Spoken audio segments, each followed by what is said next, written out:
ദിയ എന്തിനാണ് എന്റെ ഫ്രണ്ട്സിനോട് സംസാരിക്കേണ്ട ആവശ്യമുണ്ട്? നിങ്ങൾ അവരെ കൂട്ടാൻ നിങ്ങൾക്ക് ശബ്ദിക്കരുത്, അല്ലയോ? ശബ്ദം ഉണ്ടാക്കരുത്, നീ എന്തിനാണ് ഇങ്ങനെ വിളിക്കേണ്ട ആവശ്യമുണ്ട്? ഒച്ച ഉണ്ടാക്കരുത്, നിങ്ങൾ അവരെ കൂട്ടാൻ നിങ്ങൾക്ക് ശബ്ദിക്കരുത്. ഹലോ, ഉം. ഇക്ക എവിടെയാ? ഞാനിപ്പോ സ്റ്റുഡിയോയിലാണ്. ഇയാള് പിന്നെ ഉമ്മയ്ക്ക് സുഖമില്ലെന്ന് പറഞ്ഞിട്ടുള്ള സംഭവം ഭയങ്കര ഒച്ചപ്പാടും ബഹളമൊക്കെ ആയിരുന്നു. ബ്രീത്ത് ചെയ്യാൻ പറ്റാണ്ടായി, ഭയങ്കര ആങ്സൈറ്റി ആയി. അങ്ങനെ ഞാൻ ടിക്കറ്റ് 10:15 ഫ്ലൈറ്റിന് ടിക്കറ്റ് ബുക്ക് ചെയ്തായിരുന്നു. അങ്ങനെ കൊണ്ടുപോകുന്ന വഴിക്ക് ഡോക്ടറെ കാണിക്കാനായിട്ട് വഴിക്ക് കൊണ്ടിറക്കി. അവിടെ കക്ഷിക്ക് നിൽക്കാൻ പറ്റാത്ത തരത്തിൽ മറിഞ്ഞു വീണ റോഡിൽ ആൾക്കാരെല്ലാം കൂടെ കൂടി അവിടെ നിന്ന് പൊക്കി എടുത്തൊരു കസേരയിൽ ഇരുത്തി ഡോക്ടറെ അവിടേക്ക് വിളിച്ചു വരുത്തി, നടു റോഡിൽ വിളിച്ചു വരുത്തി BP ഒക്കെ ചെക്ക് ചെയ്തപ്പോൾ കക്ഷിക്ക് ആങ്സൈറ്റി ആണെന്ന് പറഞ്ഞ് അവിടെ നിന്ന് ഒരു ഇഞ്ചക്ഷൻ കൊടുത്തു. അവിടെ നിന്ന് തിരിച്ച് ഞങ്ങൾ പൊക്കിയെടുത്ത് വീട്ടിൽ റൂമിൽ സ്റ്റുഡിയോ കൊണ്ടുവന്നിട്ടുണ്ട്. 6:30 ഫ്ലൈറ്റിലേക്ക് ട്രിവാൻഡ്രത്തേക്ക് ബുക്ക് ചെയ്തിട്ടുണ്ട്. പിന്നെ എൻ്റെ വീട്ടില് മൊത്തം പ്രശ്നങ്ങളാണ്. അല്ല, ഇപ്പൊ സാറിന്റെ അടുത്തുണ്ടോ അവള്? എൻ്റെ അടുത്തുണ്ട്, പക്ഷെ നിങ്ങൾ സംസാരിക്കണ്ട. ഇല്ല, ഞങ്ങള് സംസാരിക്കില്ല. നിങ്ങൾ സംസാരിക്കണ്ട, പക്ഷെ നിങ്ങൾ തിരുവനന്തപുരത്ത് കക്ഷി വരുമ്പോൾ നിങ്ങൾ പോയി കാണണം. കണ്ടിട്ട് ഇല്ല സാർ, നോ സാർ. ഞങ്ങൾ ഇനി ഒരു രീതിയിലും കണക്റ്റഡ് ആവില്ല sir. I am really sorry sir. നിങ്ങൾ എങ്ങനെ ഡീൽ ചെയ്യണമെന്നോ എന്തോന്നൊന്നും നമുക്ക് അറിഞ്ഞൂടാ. ഞാനാവില്ല. എന്നാ വെച്ചാൽ ദിയയ്ക്ക് അയച്ച വോയിസ് മെസ്സേജിലുണ്ട് ഇക്കായ്ക്ക് എന്നോട് ദേഷ്യാന്നാ പറഞ്ഞത്. അപ്പൊ അങ്ങനെയുള്ളിടത്ത് പിന്നെ നമ്മൾ ഇക്കായ്ക്ക് വേണ്ടി പോലും ഞാൻ ഒന്നും ചെയ്യുന്നില്ല. കാരണം കഴിഞ്ഞ പ്രശ്നത്തില് ഇക്ക എന്നെ തെറ്റിദ്ധരിച്ച്, ഇക്ക ഒരു കാര്യം മനസ്സിലായി, കഴിഞ്ഞ പ്രശ്നത്തില് എന്നെ തെറ്റിദ്ധരിച്ച് ഇക്ക പറഞ്ഞെന്നാണ് പറയുന്നത് ഞാനാണ് കുഴപ്പങ്ങൾ ഉണ്ടാക്കിയെന്ന്. അത് അങ്ങനെയാണോ ഇക്ക? അങ്ങനെയാണോ എനിക്കറിയത്തില്ല. നിങ്ങൾ എല്ലാവരും കൂടി മാനിപ്പുലേറ്റ് ചെയ്ത് വെച്ചേക്കുന്ന കാര്യങ്ങൾ എനിക്കറിയത്തില്ല. ഇത് അറിഞ്ഞിട്ട് എന്റെ അമ്മ ബോധം കെട്ട് വീണ് ഈ ഹോസ്പിറ്റലിൽ കൊണ്ടുപോയി ഞങ്ങൾ ഇപ്പൊ തിരിച്ചു കൊണ്ടുവരുന്ന സമയം. ഞാൻ പറയട്ടെ അന്നമ്മ, ഞാൻ അങ്ങനെയല്ല പറഞ്ഞിട്ടുള്ളത്. ഞാൻ പറഞ്ഞിട്ടുള്ളത് കഴിഞ്ഞ തവണ ഇവള് പോയൊരു കുരുക്കിൽ ചാടിയപ്പോഴ് അന്നമ്മ എന്റെ നല്ല സുഹൃത്ത്, എന്റെ സുഹൃത്താണ്, എന്റെ നല്ലത് മാത്രം ആഗ്രഹിക്കുന്ന ആൾ. ഇവ എപ്പോഴും അന്നമ്മയെ എന്റെ അടുത്ത് ജസ്റ്റിഫൈ ചെയ്ത് എങ്ങനെയാണ്? നിങ്ങൾ പറയുന്ന അവള് കേൾക്കില്ല, നിങ്ങൾ പറയുന്ന അവള് കേൾക്കില്ല. അവൾ എന്റെ സുഹൃത്താണ്, അവൾ എന്റെ നല്ലത് മാത്രമേ നോക്കത്തുള്ളൂ. അപ്പൊ ഞാൻ പറഞ്ഞു, നിന്റെ നല്ലത് മാത്രം നോക്കുന്ന നിന്റെ സുഹൃത്താണ്, കറക്റ്റാണ്, നിന്റെ നല്ലത് നോക്കുള്ളൂ.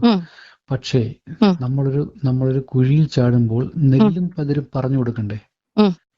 അത് നെല്ലും പതിരും പറഞ്ഞു കൊടുത്തായിരുന്നോ നമ്മളോടൊന്ന് ചോദിച്ചു നോക്കേ. ഇവള് മറ്റുള്ളവരുടെ അടുത്ത് പറഞ്ഞത്, ഞാൻ വേറൊരു കാര്യം കൂടെ, അല്ല ഒരു മിനിറ്റ്, നെല്ലും പതിരും പറഞ്ഞു കൊടുത്തായിരുന്നോ എന്ന് ചോദിച്ചു നോക്കിക്കേ. എന്നിട്ടും ഞാൻ അവളുടെ കൂടെ നിന്നിട്ട് ഇന്നിപ്പൊ ഞങ്ങൾക്ക് അയച്ച മെസ്സേജ് എന്നാന്നറിയോ?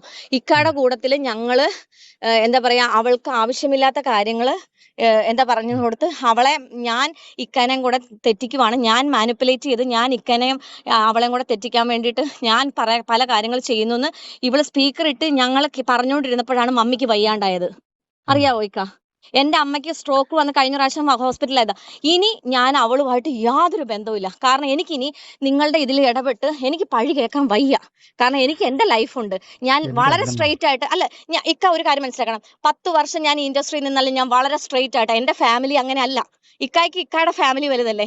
എന്റെ ഫാമിലി, എന്റെ കസിൻസ് ഫുൾ ഇപ്പൊ വീട്ടിൽ വന്നിട്ടുണ്ട്. ഇക്കാക്ക് അറിയോ, ദിയ സാക്ഷിയാണ്. എന്നെ എല്ലാവരും പറഞ്ഞു, ഒരു പ്രാവശ്യം നിന്നെ സജന ദ്രോഹിച്ചതാണ്, നീ എന്തിനു തിരിച്ചു കയറ്റിയെന്ന് പറഞ്ഞിട്ട് എന്റെ കസിൻസ് കോട്ടയത്ത് നിന്ന് വരെ വന്നിട്ടുണ്ട്. അറിയാവോ? ഇവൾ എന്നോട് പറഞ്ഞ എന്നാന്നറിയോ ഇപ്പൊ എന്റെ ലൈഫ് ഇടപെടരുതെന്ന്. പിന്നെ ഇവളുടെ ഉമ്മീനെ വിളിച്ചെന്ന്. ഇവൾ അവിടെ കിടന്ന് ഷാദിയത്തേനെ വിളിച്ച് ഞങ്ങള് തിരിച്ചു കേറി വാ പട്ടീനെ പോലെ പറഞ്ഞു. ഞാനും ദിയേം പറഞ്ഞു. ഇവള് കേൾക്കാണ്ടായപ്പോ ഞാൻ ഇവളുടെ ഉമ്മീനെ വിളിച്ചു. കാരണം എന്നാന്നറിയോ, ഇവള് കാണിക്കുന്ന രീതി വെച്ചിട്ട് ഉമ്മയെങ്കിലും പറയുന്നത് കേട്ട് തിരിച്ചു വരട്ടെ എന്നും. പിന്നെ എന്റെ വീട്ടിൽ നിന്നാ പോയത്. ഇക്ക ഒരു കാര്യം മനസ്സിലാക്കണം, എന്റെ വീട്ടിൽ നിന്ന് അവിടെ പോയിട്ട് ഷാദിയത്തെ ഇവളും തമ്മിൽ, ഷാദിയത്തേക്ക് എന്ത് സംഭവിച്ചാലും ഇവക്ക് എന്ത് സംഭവിച്ചാലും എനിക്ക് മനസാക്ഷി എന്ന് പറഞ്ഞൊരു സംഭവമുണ്ട്. ഞാൻ ഇവളെ കൂടപ്പിറപ്പിനെ പോലെയാണ് കണ്ടത്. ഇവൾ ഇന്ന് പറഞ്ഞ കുറെ വാക്കുകൾ, ഇന്നിപ്പൊ എനിക്ക് അയച്ച ഒരു വോയിസ് ഉണ്ട്, ഞാൻ ഇക്കയ്ക്ക് അയച്ചു തരാം. മാനിപ്പുലേറ്റ് ചെയ്ത് ഞാനാണ് മാനിപ്പുലേഷൻ ചെയ്യണത്. ഞാൻ ഇക്കാനെ ഇവളെയും കൂടെ തെറ്റിക്കുക. കഴിഞ്ഞ പ്രാവശ്യം ഇക്കാന്റെ അടുത്ത് ഇവളെ വീട്ടിൽ നിന്ന് ഇറങ്ങുന്നതിന് മുമ്പ് ഒരു കോൺഫറൻസ് കോൾ ഞാൻ ഇക്കാന്റെ അടുത്ത് പറഞ്ഞു, ഇക്കോടെ എനിക്ക് സംസാരിക്കണമെന്ന് പറഞ്ഞു. ഇവൾ എന്റെ അടുത്ത് പറഞ്ഞ എന്താണെന്നറിയോ? ഞാൻ ഇപ്പൊ അവളെ കേൾപ്പിച്ചാലും കുഴപ്പമില്ല, അവളെ മുമ്പിൽ എന്ന് പറഞ്ഞ ഇക്ക എന്നെ പറ്റി എന്ന് വെച്ചാൽ എന്നെ വിശ്വാസമില്ലെന്ന് പറഞ്ഞെന്ന്. ഞാൻ ഇക്കോടെ എന്താ ഇവളെ പറ്റി മോശം പറഞ്ഞു തന്നെ ഇക്ക?